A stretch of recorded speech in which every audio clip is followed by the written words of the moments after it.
بسم اللہ الرحمن الرحیم. ڈیئر اسپائرنٹس، مائی سیلف محسن حنیف اور میں ایم کے پریپریشن کے پلیٹ فارم سے آپ سے مخاطب ہوں.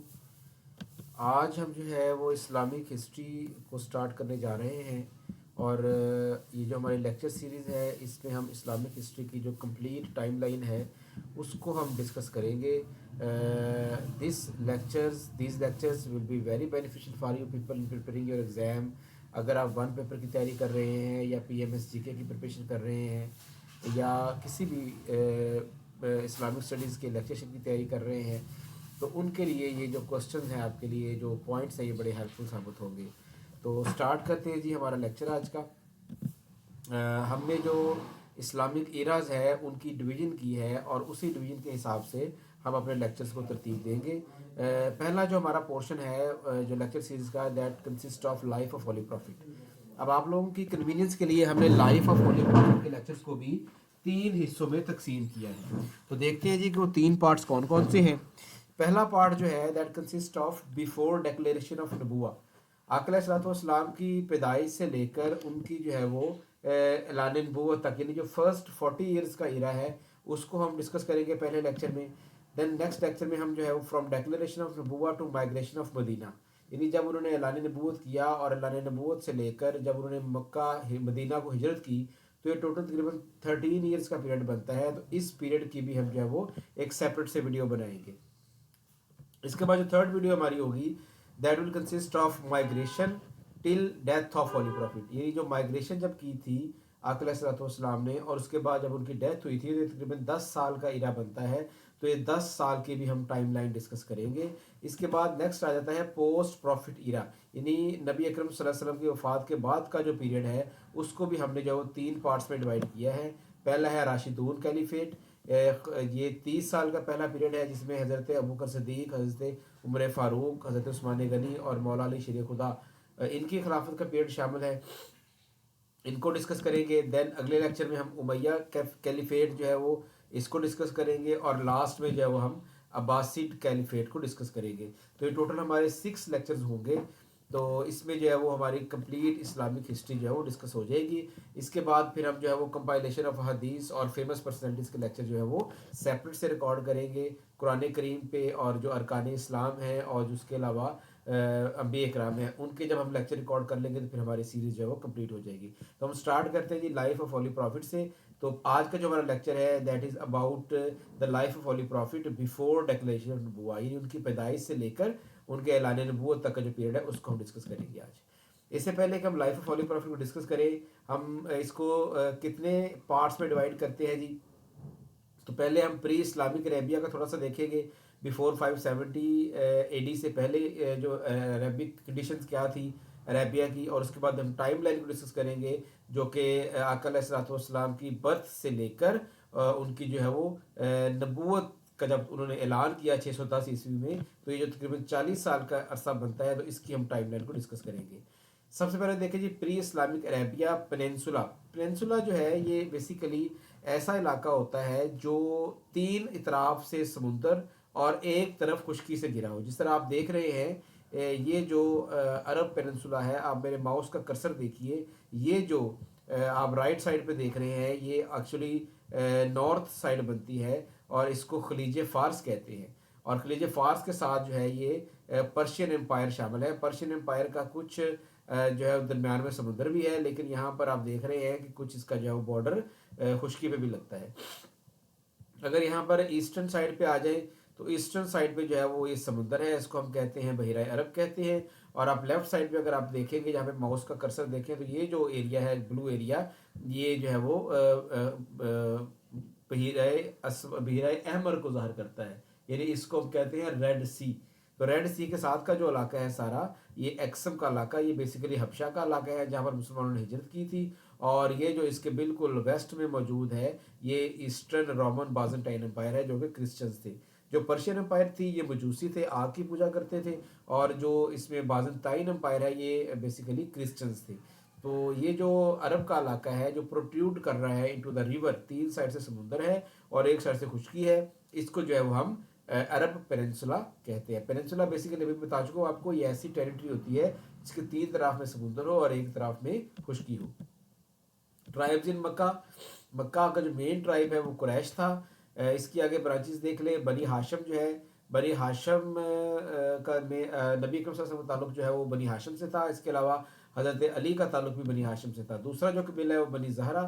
بنی زہرہ جو ہے وہ حضرت آمنہ جو کہ نبی اکرم صلی اللہ علیہ وسلم کی والدہ تھی، ان کا تعلق جو ہے وہ بنی زہرہ سے تھا. پھر بنی تیم جو ہے، بنی تیم بڑا ایک فیمس برانچ ہے، اور اس لیے فیمس ہے کیونکہ حضرت ابوبکر صدیق جو کہ خلیفہ اول ہے مسلمانوں کے، ان کا تعلق جو ہے وہ بنی تیم کے ساتھ ہے. بنو عدی ایک اہم برانچ ہے، اس لیے امپورٹنٹ ہے کیونکہ حضرت عمر فاروق کا جو تعلق ہے وہ بنو عدی سے تھا.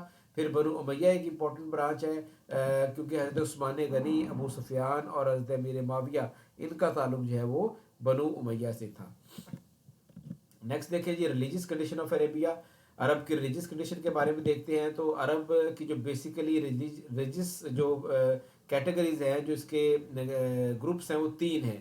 پیگنز ہیں، جیوز ہیں اور کرسچنز ہیں. پیگنز جو ہیں یہ مکہ اور طائف میں عام طور پر یہ ریزیڈنٹ تھے، اور یہ لات، منات اور عزا تین بڑے بتوں کی پوجا کرتے تھے. پیگنز کہتے ہیں کفار مشرکین کو جو بتوں کی پوجا کریں. سیکنڈ جو کمیونٹی ہے وہ جیوز کمیونٹی ہے، اور جیوز کمیونٹی جو ہے وہ لارجلی ایگزسٹ کرتی ہے ان pre Islamic Arabia, especially in مدینہ میں جو ہے وہ ان کا زیادہ تر ان کی آبادی تھی. پھر جو کرسچن ہیں وہ بھی موجود تھے، اور یہ سودرن جو عربیہ ہے وہاں پر ان کی زیادہ ان کی تعداد موجود تھی. برتھ آف ہولی پروفٹ کو دیکھا جی، 571 میں برتھ ہوتی ہے. بعض لٹریچر میں 570 ملتا ہے، بعض میں 571 ملتا ہے. تو جس سال نبی اکرم صلی اللہ علیہ وسلم کی پیدائش ہوئی تھی اس سال کو عام الفیل کا سال کہتے ہیں، یعنی ایئر آف ایلیفینٹ. اب اس کے پیچھے کیا کہانی ہے جی؟ ایک یمن میں ایک بادشاہ تھا جس کا نام ابرہا تھا.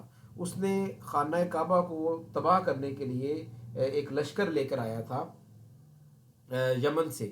تو اس نے جب چڑھائی کی تو پھر اللہ تعالیٰ نے جو ہے وہ کامن سوئفٹ کو بھیجا. ان کے کنکری میں پتھر تھے جس کو ابابیل کہتے ہیں. تو یہ صورت بھی ہے قرآن پاک کی. تو ابابیل آئے اور انہوں نے جب پتھر برسائے تو ابرہا کی جو فوج ہے وہ وہیں پر جو ہے وہ ہاتھیوں سمیت وہ غرق ہو گیا. تو یہ جو واقعہ ہے نبی اکرم صلی اللہ علیہ وسلم کی پیدائش سے تقریباً 50 دن پہلے کا واقعہ ہے، اور 50 دن بعد نبی اکرم صلی اللہ علیہ وسلم کی ولادت باسعادت ہوتی ہے. اس واقعے کا ذکر جو ہے وہ قرآن پاک کی سورہ الفیل میں آیا ہے. الم تر کیف فعل ربک باصحاب الفیل، اے محبوب کہ آپ نے دیکھا نہیں کہ آپ کے رب نے ہاتھی والوں کے ساتھ کیا کیا. تو یہ جو ہاتھی والے تھے یہ ابرہا اور اس کی فوج کو ہاتھی والا کہا گیا ہے، اور یہ قرآن پاک کی 105ویں صورت ہے اور یہ مکی صورت ہے. نبی اکرم صلی اللہ علیہ وسلم جو ہے وہ 12 ربیع الاول کو پیدا ہوتے ہیں، اور 22 اپریل کا دن بنتا ہے، اور 570 جو ہے وہ عیسوی کا دن بنتا ہے. The mid wife who assisted the birth of holy prophet was Ashfa. نبی اکرم صلی اللہ علیہ وسلم کی جو دائیا کا نام ہے جنہوں نے آپ سرکار کی پیدائش کروائی تھی ان کا نام اشفا تھا. فوسٹر مدر کیا ہوتی ہیں؟ جو رضائی ماں ہوتی ہیں جنہوں نے نبی اکرم صلی اللہ علیہ وسلم کو دودھ پلایا. وہ کون تھی؟ پہلی سویبہ تھی، یہ حضرت ابو لہب کی لونڈی تھی، انہوں نے آقا علیہ السلام کو دودھ پلایا. پھر ام ایمن، یہ حضرت عبداللہ رضی اللہ تعالیٰ عنہ جو کہ والد محترم تھے نبی اکرم صلی اللہ علیہ وسلم کے، ان کی غلام تھی، انہوں نے بھی دودھ پلایا. اور پھر حضرت حلیمہ سعدیہ جو کہ بنو سعد قبیلے سے تعلق رکھتی تھی، حوازن قبیلے کی ایک برانچ ہے، وہ نبی اکرم صلی اللہ علیہ وسلم کو انہوں نے 4 سال تک جو ہے وہ اپنے پاس رکھا، اور یہ بھی نبی اکرم صلی اللہ علیہ وسلم کی جو ہے وہ فوسٹر مدر میں آتے ہیں. تو 3 فوسٹر مدر ہیں، سبیبہ، ام ایمن اور حلیمہ سعدیہ. یہاں پر بڑا مشہور کوشچن ہے کہ حلیمہ سعدیہ کا تعلق کس قبیلے سے تھا؟ تو بنو سعد یا قبیلہ حوازن. بیسیکلی مین قبیلہ حوازن کا تھا اور بنو سعد اس کی جو ہے وہ برانچ تھی. 4 سال تک دودھ پلایا تھا. تو ان کو ذرا نوٹ کر لیں. Childhood tragedies for holy prophet. نبی اکرم صلی اللہ علیہ وسلم کے ساتھ جو ہے وہ بچپن میں کیا حادثات پیش آئے؟ پہلا حادثہ تو یہ تھا کہ یتیمی کی حالت میں پیدا ہوئے. 2 months بفور برتھ حضرت عبداللہ ڈائیڈ. آپ سرکار کی پیدائش سے 2 ماہ پہلے ان کے والد گرامی حضرت عبداللہ علیہ السلام کا جو وصال ہو گیا. پھر ایٹ دا ایج آف 6 جب وہ واپس آ رہے تھے مدینہ سے مکہ کی طرف اپنی والدہ کے ساتھ، ابوا کے مقام پر جو ہے وہ نبی اکرم صلی اللہ علیہ وسلم کی والدہ ماجدہ کا بھی وصال ہو گیا. یہ ابوا جو ہے مکہ اور مدینہ کے درمیان میں ایک جگہ کا نام ہے. پھر ایج آف 9 سال کی عمر میں 578 AD میں نبی اکرم صلی اللہ علیہ وسلم جو ہے ان کے دادا کی ڈیتھ ہو گئی. یہ دادا حضرت عبد المطلب ان کا نام تھا، جنہوں نے حضرت بی بی آمنہ کی پیدائش کے جو وفات کے بعد ان کی 3 سال پرورش کی تھی. تو حضرت عبد المطلب کا جو اصل نام تھا وہ شیبہ بن ہاشم بن عبد المناف تھا. ٹھیک ہے، تو یہ بھی نوٹ کر لیں، کوسچن میں یہ بھی پوچھا جا سکتا ہے. First trade trip to Syria, پہلا جو سفر تجارت ہے شام کی طرف، وہ نبی اکرم صلی اللہ علیہ وسلم نے 581 AD میں کیا، 12 سال کی عمر میں۔ تو جب انہوں نے یہ سفر کیا تو ان کے چچا حضرت ابو طالب ان کے ساتھ تھے، اور اس سفر کے دوران ایک اہم واقعہ پیش آیا کہ ایک بحیرہ نامی راہب تھا جو ان کو راستے میں ملا بصرہ کے مقام پر، تو اس نے جو ہے وہ نبی اکرم صلی اللہ علیہ وسلم کو دیکھا اور اس کو جو ہے وہ نبوت کی نشانیاں اس میں نظر آئیں، تو انہوں نے حضرت ابو طالب کو کہا کہ آپ اس کو واپس لے جائیں، کیونکہ آپ کے بھتیجے میں جو تمام نشانیاں ہیں وہ پیغمبروں والی ہیں اور یہ اللہ کے آخری نبی ہوں گے، اگر وہاں پر انہوں نے یہودیوں نے ان کو دیکھ لیا تو ان کو قتل کر دیں گے۔ تو یہ ایک چھوٹا سا واقعہ ہے، اس کو بھی آپ نے ذہن میں رکھنا ہے۔ پھر حرب فجار جو ہے یہ کچھ جنگیں ہیں جی 584 سے لے کر 590 تک، یہ ایک سیریز آف وار ہے جو کہ 580 سے سٹارٹ ہوتی ہے اور 590 تک جو ہے وہ جاتی ہے۔ یہ بیسیکلی 4 جنگیں تھیں جو کہ ان 10 سالوں میں لڑی گئیں، اور یہ جنگیں لڑی گئی تھی قریش اور طائف کے درمیان۔ اس میں قریش کی جو سپورٹ ہے وہ بنو کنانہ نے کی تھی، اور جو طائف کی سپورٹ ہے وہ بنو قیس نے کی تھی۔ اس جنگ میں نبی اکرم صلی اللہ علیہ وسلم نے 15 سال کی عمر میں حصہ لیا تھا، سن 584 AD کے اندر۔ اب اس کا ریزن یہ تھی کہ قریش جو تھے ان کے ایک آدمی نے بنو حوازن کے ایک آدمی کا قتل کر دیا ان مہینوں میں جن میں کلنگ جو ہے وہ حرام سمجھی جاتی تھی، فاربیڈن منتھس کے اندر۔ تو یہاں سے ایک جنگ سٹارٹ ہوتی ہے، تقریباً کوئی 10 سال یہ جنگ چلتی ہے، اور یہ جنگ جو ہے وہ ایک ایگریمنٹ پر ختم ہوتی ہے جس کو حلف الفضول کہتے ہیں، اور یہ حلف الفضول جو ہے وہ 590 عیسوی میں ہوتا ہے بنو قریش اور بنو طائف کے درمیان۔ پھر سیکنڈ ٹرپ جو ہے وہ نبی اکرم صلی اللہ علیہ وسلم کا سیریا کی طرف، یہ 594 عیسوی میں ہوا تھا، اور نبی اکرم صلی اللہ علیہ وسلم نے جو ہے وہ 24 سال کی عمر میں دوسرا سفر تجارت کیا تھا، اور اس کا مقصد یہ تھا کہ آپ تجارت کی غرض سے حضرت بی بی خدیجہ کا ریپرزنٹیٹیو اور ان کا مال لے کر جو ہے وہ سیریا گئے تھے۔ اس میں جو ان کے ساتھ حضرت بی بی خدیجہ کا ایک غلام تھا جس کا نام میسرہ تھا، تو میسرہ جو تھا وہ آپ سرکار کے ساتھ تھا۔ تو میسرہ جو تھا اس نے جب دیکھا کہ نبی اکرم صلی اللہ علیہ وسلم بہت زیادہ آنیسٹ ہیں اپنی فیئر ڈیلنگ کی وجہ سے، تو انہوں نے ایک بڑا اسٹرانگ فیڈ بیک دیا حضرت بی بی خدیجہ کو۔ تو بی بی خدیجہ کے دل میں پھر جو ہے نا وہ نکاح کا جو شوق پیدا ہوا حضرت نبی اکرم صلی اللہ علیہ وسلم کے ساتھ۔ تو یہاں پر ہم کچھ ڈیٹا دیکھ لیتے ہیں بی بی خدیجہ کے بارے میں جو کہ امپورٹنٹ MCQs کے حوالے سے۔ بی بی خدیجہ کا اصل نام خدیجہ بنت خویلد تھا، اور یہ 554 عیسوی میں پیدا ہوئی تھی۔ یہ مکہ کی ایک بڑی مشہور امیر تاجر تھی، اور ان کا تعلق جو ہے وہ قبیلہ بنو اسد کے ساتھ تھا۔ ان کے جو القاب ہیں ان کو پرنسز آف قریش کہا جاتا ہے، یعنی قریش کی شہزادی کہا جاتا تھا یا امیرت القریش۔ اس کے علاوہ خدیجہ دی گریٹ یعنی خدیجۃ الکبریٰ بھی کہا جاتا تھا، اور الطاہرہ بھی ان کا لقب تھا۔ طاہرہ کا مطلب ہے پاک دامن۔ یہ مشہور جو ایک کرسچن مونک تھے ورقہ بن نوفل، یہ ان کی کزن تھی۔ نبی اکرم صلی اللہ علیہ وسلم کی شادی جو ہے وہ ہوتی ہے جی 595 عیسوی میں نبی اکرم صلی اللہ علیہ وسلم کی، اور بی بی خدیجہ کی جو شادی ہے وہ 595 میں ہوتی ہے، اور اس وقت جو نبی پاک صلی اللہ علیہ وسلم کی عمر 25 سال اور ان کی عمر جو ہے وہ 40 سال تھی۔ نکاح کا جو خطبہ ہے وہ حضرت ابو طالب نے پڑھا اور ورقہ بن نوفل نے خطبہ پڑھا۔ 20 اونٹ جو ہے وہ نبی اکرم صلی اللہ علیہ وسلم نے بطور حق مہر حضرت خدیجہ کو دیے۔ یہ جو شادی ہے یہ 24 سال تک چلی، جہاں تک کہ جو ہے وہ حضرت بی بی خدیجہ کی 619 عیسوی میں ان کی وفات ہو گئی، اور جب تک حضرت بی بی خدیجہ نبی صلی اللہ علیہ وسلم کے نکاح میں رہیں آپ سرکار نے دوسری شادی نہیں کی۔ پھر اس کے بعد ریکنسٹرکشن آف کعبہ ہوتی ہے، کعبہ کی دوبارہ ازیں سرنو تعمیر ہوتی ہے 608 عیسوی میں۔ اس میں جو ہے وہ قریش جو کہ مکہ کا رولر تھا، انہوں نے جو ہے وہ خانہ کعبہ کو دوبارہ تعمیر کرنے کا جو ہے وہ منصوبہ کیا، اور اس کا مقصد یہ تھا کہ دروازہ جو تھا خانہ کعبہ کا اس کو تھوڑا سا اوپر کیا جائے تاکہ برسات کے دنوں میں جو پانی ہے بارش کا وہ اندر کعبہ کے داخل نہ ہو۔